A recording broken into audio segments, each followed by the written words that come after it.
শুভ সকাল বন্ধুরা, কেমন আছো সবাই? আশা করছি তোমরা সকলে ভালো আছো। এসএম রূপকথার নতুন আরও একটা ঝলমলে ব্লগে তোমাদের সবাইকে ওয়েলকাম জানাচ্ছি। আশা করছি ভিডিওটা তোমাদের খুব ভালো লাগবে আর সম্পূর্ণটা আমার সাথে থাকার অনুরোধ করছি। কালকে সকাল থেকে আকাশটা কেমন মেঘলা মেঘলা ছিল, কিন্তু আজকের আকাশটা বেশ পরিষ্কার আর রোদও বেরিয়েছে। আর এখন ঘড়িতে বেজে গেছে সকাল 8টা, আর 8টার সময় ওরা খেয়ে নিচ্ছে, কেননা আজকে মার অপারেশন আছে চোখের, ওই জন্য বেরিয়ে যাবে এক্ষুনি। আর ছোটুও সকাল সকাল উঠে গেছে। আজকে আমি উঠেছি ভোর 5টার সময়।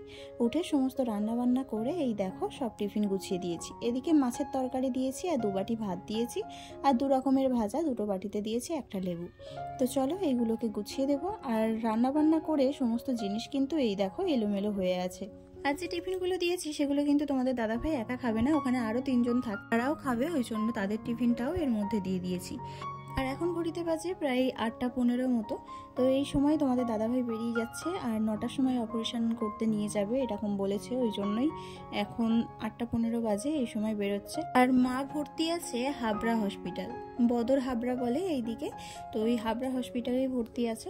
তো আজকে অপারেশনের ডেট দিয়েছে, 2 মাস আগে থেকেই ডেটটা দেওয়া ছিল, ওই জন্যই তোমাদের দাদাভাই কাজটা ছুটি করে আসতে পারলো। যদি দিনের দিন ডেট দিত না তাহলে আসতেই পারতো না।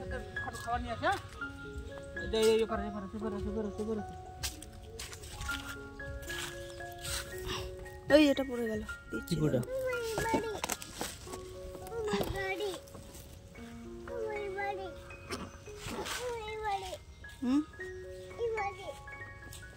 হ্যাঁ ওপারে ওর বাবা খাবারটা নিয়ে আসুক, ধরো।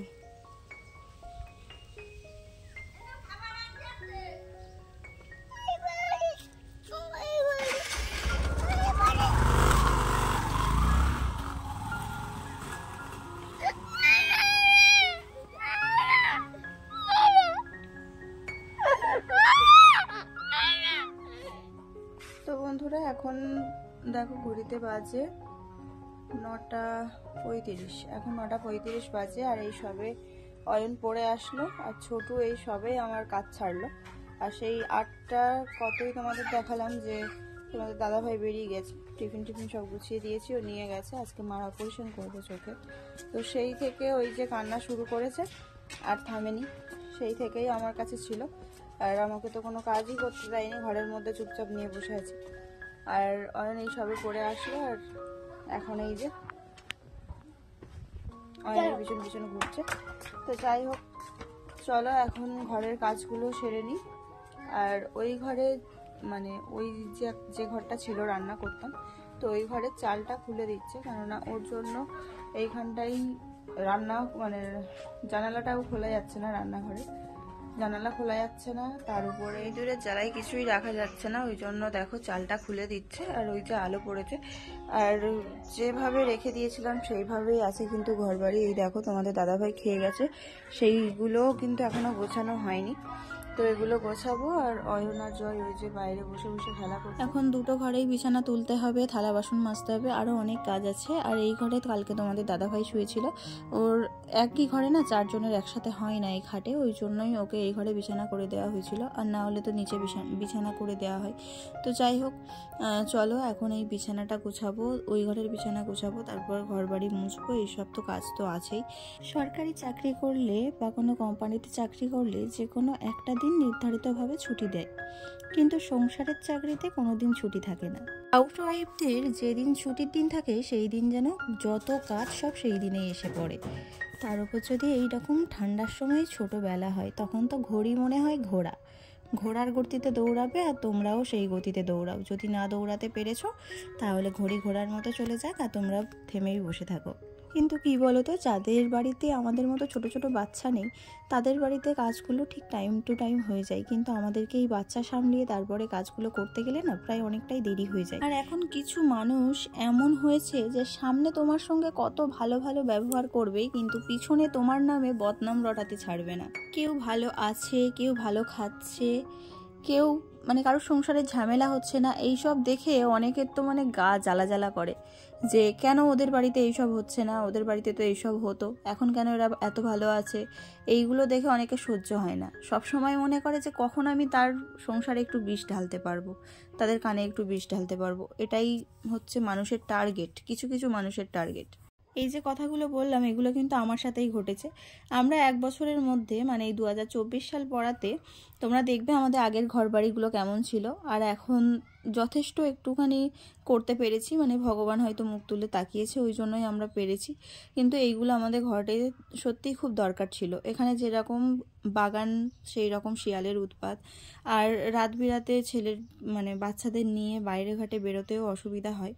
আর ঘরের মধ্যে এগুলো না করলে না মানে সন্ধ্যের পরে তো এই জায়গাটা পুরো নিঝুম থাকে, কেউ কারোর ঘরে দৌড়ে তো সেরকম যায় না, আর এই জায়গাটা এমনিই নিঝুম থাকে। আর তার মধ্যে যদি বাইরে সব কিছু হয় তাহলে এমনিই মানে ভয় লাগে, তার উপর যদি বাড়ির মানে কর্তারা বাড়িতে না থাকে, মানে ছেলেরা বাড়িতে না থাকে, তো ওই জন্যই এগুলো করে নিয়েছি। আর এইগুলো দেখেই সব মানুষের মানে চোখ চড়ক গাছ হয়ে যাচ্ছে যে এরা এই বছরের মধ্যে এত কিছু কি করে করতে পারছে। আরে আমরা তো খেটে করছি, আমরা তো আর চুরি করতে যাচ্ছি না যে চুরি করে নিয়ে আসছি বা কেউ ঘুষ দিচ্ছে আমাদের এই সব করার জন্য, তা তো না। জীবনে যদি সৎ পথে থাকো, সৎ পথে যদি চলার চেষ্টা করো, সফলতা একদিন তোমার কাছে ঠিক চলে আসবে।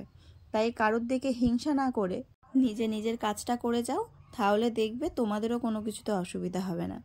তো বন্ধুরা, অনেক কথাই বলেছি, এগুলো হচ্ছে আমার মনের ক্ষোভ ছিল, সেগুলোই আজকে তোমাদের সাথে শেয়ার করলাম। আমাদের বাড়ির লোকই আমাদের মানে শত্রু হয়ে দাঁড়িয়েছে এখন, এই রকম হচ্ছে। তো যাই হোক, চলো, আমি ছেলেকে ভাত খাওয়াচ্ছিলাম আর ওদিকে কাচাকাচি করে তো জামা কাপড় মেলে দিয়ে আসলাম। এসে স্নান টান করে পুজো দিয়ে ছেলেকে ভাত খাওয়াতে বসেছি। আর তোমাদের দাদাভাই ফোন করেছে। আর এই যে দেখো, মার কিন্তু চোখ অপারেশন হয়ে গেছে, আর এখন ঘড়িতে বাজে 1:30টা। তো মার চোখ অপারেশন হয়ে গেছে। আর চোখ অপারেশন হলে না বেশি কথা বলতে নেই, মাথা টাথা ঝোঁকাতে নেই, আর মা ঠিক সেগুলোই করছিল। তাই বর্দি গিয়ে একটু বারণ করে দিয়ে আসলো যে ভাই ওখান দিয়ে দেখছে, তুমি এইসব করো না, আমাকে কিন্তু বকাবকি করছে। তাই একটু মুখটা ঘুরিয়ে দেখলো। আর প্রথম তো ভীষণ ভয় পাচ্ছিল, কিন্তু ভগবানের ইচ্ছাই সব কিছু ঠিকঠাকভাবেই হয়েছে। আর আজকে তো ছাড়বে না, কালকে হয়তো ছাড়তে পারে। তো আজকে ওরা বাড়িতে চলে আসবে, কিন্তু কখন মানে বেডে নিয়ে যাবে সেটাই হচ্ছে অপেক্ষা করার জন্যই বসে আছে আর কি। একসঙ্গে 9 জনকেই অপারেশন করেছে। বন্ধুরা চলো, এই সবে খাওয়া দাওয়া করলাম, এখন 1:30টা বাজে, আর মার অপারেশন হয়ে গেছে। তোর ভীষণ জোরে ঘুম পেয়েছে, কেননা আজকে আমি উঠেছি 5টার সময়, 5:30টার দিকে। তো ছোটুও উঠেছিল ওই সময়। তো উঠে আর সেই থেকে আর ঘুমায়নি, বিরক্ত করছিল, তাই সেই থেকে ফোন দেখছিল। তারপর রান্না করে তারপরে তো নিলাম, ওকে খাওয়ালাম। তো যাই হোক, এখন ওকে একটু ঘুম পাড়াবো। আর দেখো লাথি মারছে, আর অয়ন ওই যে খাচ্ছে। তো চলো এখন ওদেরকে ঘুম পাড়িয়ে নিই, আবার দেখা হচ্ছে বিকালবেলা।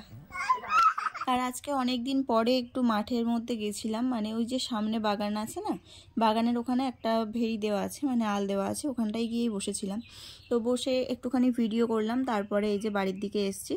এসে এই জামা কাপড়গুলো তুলে নেব। এখন কি করব বলো, মা যখন ছিল তখন হচ্ছে ছেলেকে নিয়ে এদিক ওদিক যেত, আর আমি এইসব কাজগুলো করে নিতাম। কিন্তু এখন মা নেই, ছেলে ঘুমিয়ে আছে, ওই জন্য ভাবলাম যে এই সময়ে এই কাজগুলো করে নিই, তাহলে আমার কাজটা একটু আগিয়েও যাবে, আর ছেলে ওঠার আগেই আমার কাজগুলো সব হয়ে যাবে। আর বাবা দেখো এইদিকে গাছ, মানে ওই ফুল গাছগুলো না মানে পাতা ছেড়ে দিচ্ছে, হলুদ হয়ে গিয়ে পাতাগুলো পড়ে গেছে। আর এখনও মাটিটা না একটু ভিজে ভিজে মতো আছে, ওই জন্য সেরকমভাবে ঝাড় দেওয়া যাচ্ছে না। তাই বাবা পাতাগুলোকে নিয়ে একটু ফেলে দিল, আর আমি জামা কাপড়গুলো তুলে নিয়ে এসে এই ঘরে ভাঁজ করে নিচ্ছি।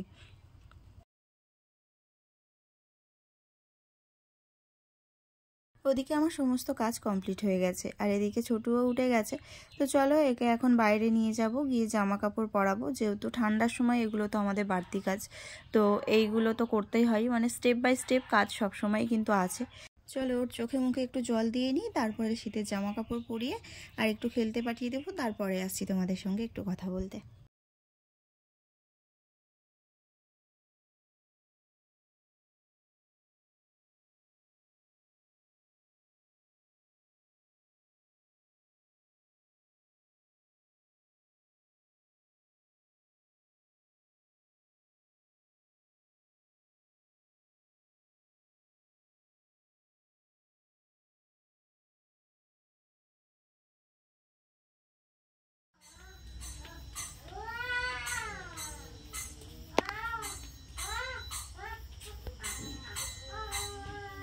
ওদিকে তোমাদের দাদাভাই যাচ্ছে একটু ডাক্তার দেখাতে, মানে ওর শরীরটা একটু খারাপ লাগছে ওই জন্য, কেননা এই কদিন তো এসে একটুও রেস্ট নেই, মানে 2 দিন হচ্ছে বাড়িতে এসছে।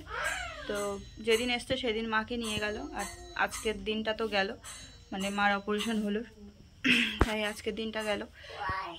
তো যাই হোক, ও যাচ্ছে ঘোষপাড়ায়, এক্ষুনি চলে আসবে। আর এই যে পড়তে বসেছে। আমি এখনও রান্নাঘরে কিন্তু কোনো কিছুই করিনি, শুধু ঘর বাড়িটা গুছিয়েছিলাম। আর এই যে এদের দুজনের অবস্থা দেখো। গেল হাতিটা, গেছে তো? কোথায় গেল? ওখানে কোথায়? পড়তে আসতে বলেছে, এখানে চলে আসলি কেন? দৌড়ো দৌড়ো এখন। হ্যাঁ এখন না, না এখন পড়তে হবে, এখন পড়তে হবে। এখন না, ও চলে যাচ্ছিল, টেনে টেনে নিয়ে আসছে। তবে চলো বন্ধুরা, আজকের ভিডিওটা আমি এখানেই শেষ করছি। কেমন লাগলো অবশ্যই কিন্তু কমেন্টে জানাবে, আর ভালো লাগলে চ্যানেলটা সাবস্ক্রাইব করে একটা লাইক করে আমার পাশে থেকে যাবে। চলো আজকের মতো গুড নাইট, সবাই খুব ভালো থেকো, সুস্থ থেকো। আবারও ফিরে আসছি নেক্সট একটা ব্লগ নিয়ে।